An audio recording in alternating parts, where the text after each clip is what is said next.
Welcome to Bold Voices, Good Yarns. I'm your host, Ian Henzel. Behind every book lies an author's life story. So join me on an interactive journey as we step between the pages to explore how an author's life and their experiences have shaped the stories that we cherish and love.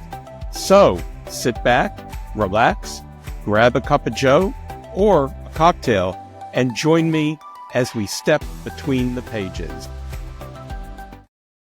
Welcome, everyone. I'm Ian Henzel, and I'm the host here at Bold Voices, Good Yarns.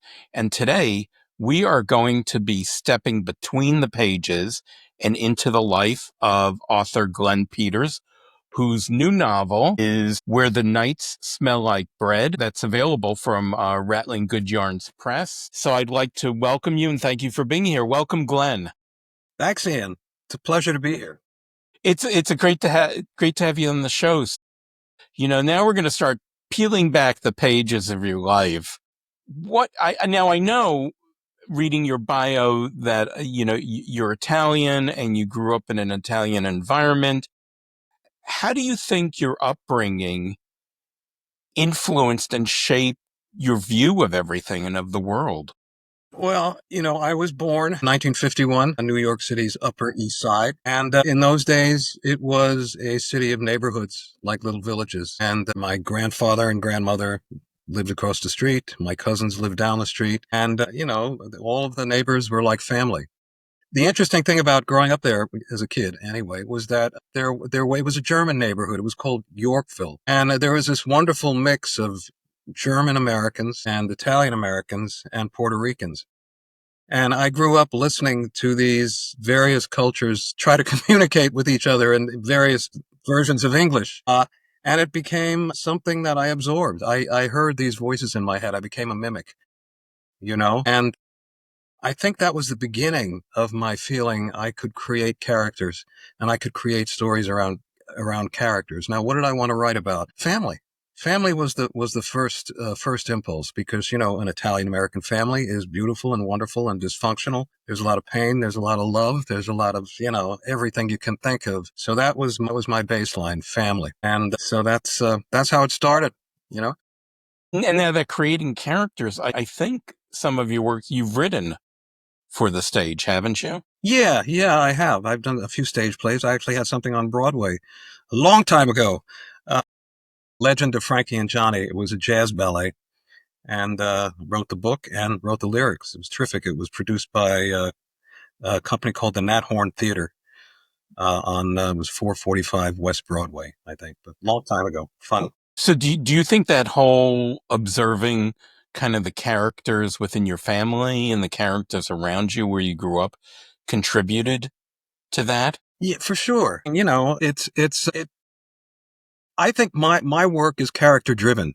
The characters tell my stories. I don't focus on plot. Sometimes I don't even have an outline. I have a very, very vague outline, but I create characters and I let them loose and they walk through the book. They take on a life of their own and they actually walk through the book and I follow them. Sometimes I have to rein them in. They go to places I don't want them to go. But, I enjoy having my characters explore. And my writing process becomes storytelling to myself. And sometimes I sit down and I begin to write and I think, gee, I wonder where these people are going to go today. So there's a great element of surprise in being character motivated. I've heard that from other authors that in some ways it's like watching a television show or a film or a stage, that sometimes authors have said, well, the characters will sometimes have a mind of their own and it will go off in a direction that you hadn't anticipated as the author. Yeah. And some of the best moments I think in my work are really spontaneous. I mean, the characters have a conversation among one another that I hadn't expected to happen, but there it is happening. So this is the excitement and the mystery of writing, I think. And I really think a lot of that came from having a sense of character as a very young kid. I used to tell stories to all the ladies on the block. I used to entertain them and sing. And I used to love, for example, going into the store, the German grocer with my mother. And I hear the guy, Mr. Fine, who, had the grocery store, and there'd be an Italian customer standing there, and he'd go, "Nein, Apfels ist gut." And the Italian customer go to, no, you tried to cheat me. What's the matter, you? It's just incredible exchanges. So do you think, growing up, were there, either as a child or young adult, were there, what role did reading and books play? Did any authors influence you? Well, here's an interesting thing. My mom told me that I was reading at 4 years old. Every week we would walk to the local bookstore on the end of East 85th Street, and she'd buy me a golden book. And, I'd pick one out. I had my favorites, and one day she opened one, and I still remember it was The Pokey Little Puppy, and I read it to her. It's probably just memorization, but I mean, she does relate that story. As for authors who influenced me, when I was a kid, I read the classic adventures. I was an adventure story lover. So Kipling's Treasure Island, or, Huckleberry Finn, or Captain's Courageous. But the first book that really, really affected me, and I think I was probably 12 years old, 13 years old, was Hemingway's The Old Man and the Sea, because it was an adventure story. But there was something much deeper there. I didn't entirely understand. I could sense the struggle, a human struggle, the idea of heroism, the idea of finding victory even in loss, and that was the first book that made me think deeply about what literature could do and what good writing could do. And then, shortly after that, I read The Pearl by John Steinbeck. And this was a book where the first time I was understanding class struggle between the rich and the poor, beautifully dramatized by Steinbeck in this story of a peasant who discovers this, ping pong ball sized pearl during a dive. Fabulous. So these later books really made me understand the depth and power of good literature and the vision of an author, and, the potential of a great book to really change the world. And that's when I just thought, this is really what I want to do. Well, did you think, like, in your book, Where the Nights Smell Like Bread, is set in really pretty much the action takes place largely in Europe and Italy, but they're the characters from Los Angeles, and there is some back and forth between what's going on in, shall we say, the real world, which is back in the US and Italy. Do you think that and in a way I could see adventure in it Yeah. and the characters, do you think that made its way into your novel? Yeah, for sure. It made its way into my novel. All of the characters in Where the Nights Smell Like Bread are composites of people I've known and myself as well. So it's an admixture of people, and I've created new characters out of people I know and the person I am. But I think the interesting thing about having the book take place in a place like Los Angeles on the one hand, and then, Basel, Switzerland, Spain, two cities in Spain, and then Italy, mountain town, is when you're in Europe, it's a total reset. I mean, you cannot tell the same stories. The narrative thread is disrupted. You have to tell a different story because you're in a different culture, and people interact differently, whether they're in gay people or straight people or whatever, wealthy people, students, older people. There's a different mix. There's a different chemistry, social chemistry there. So when I'm in Europe, I really try to get a handle on that and use it creatively.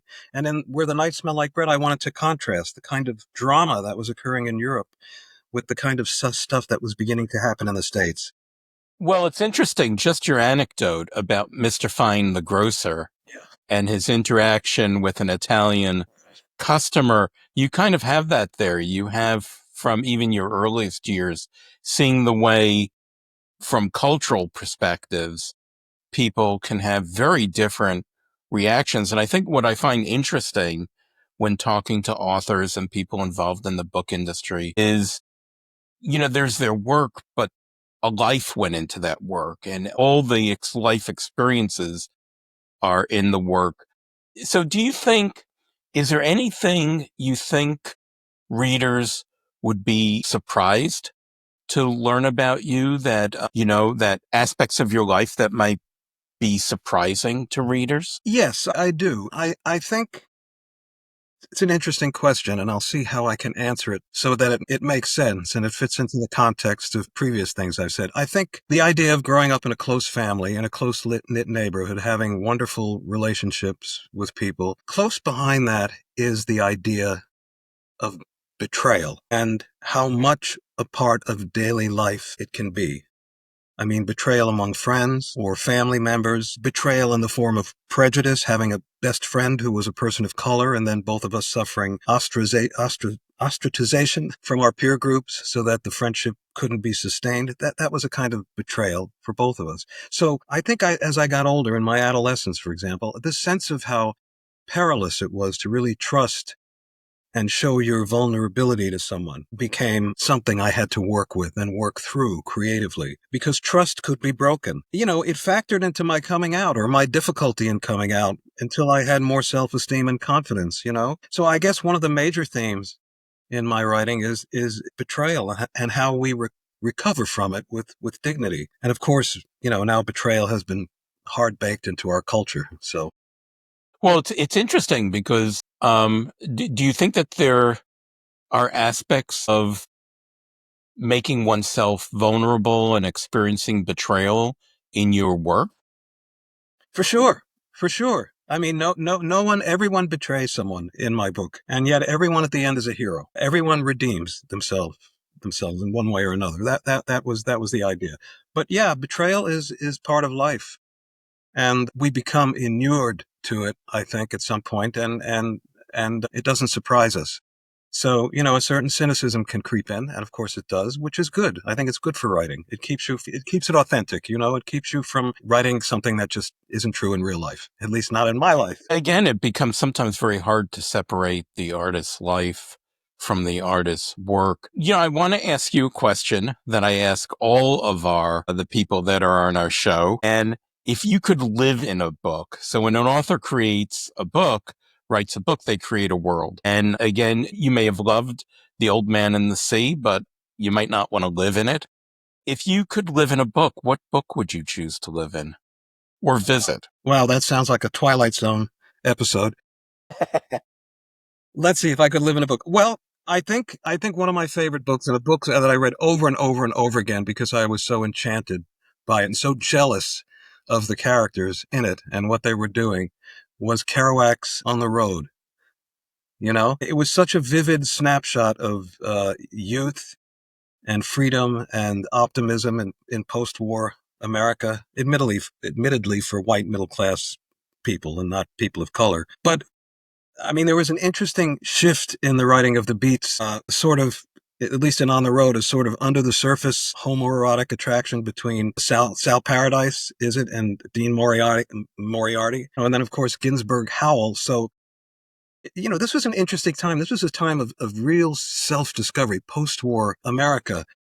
I mean, so many American myths or memes came out of that time. You know, the Great American Road Trip, right? Or, you know, the bohemian culture of the big cities. Mhm. It was a very interesting time historically in that there was this migration that began to take place.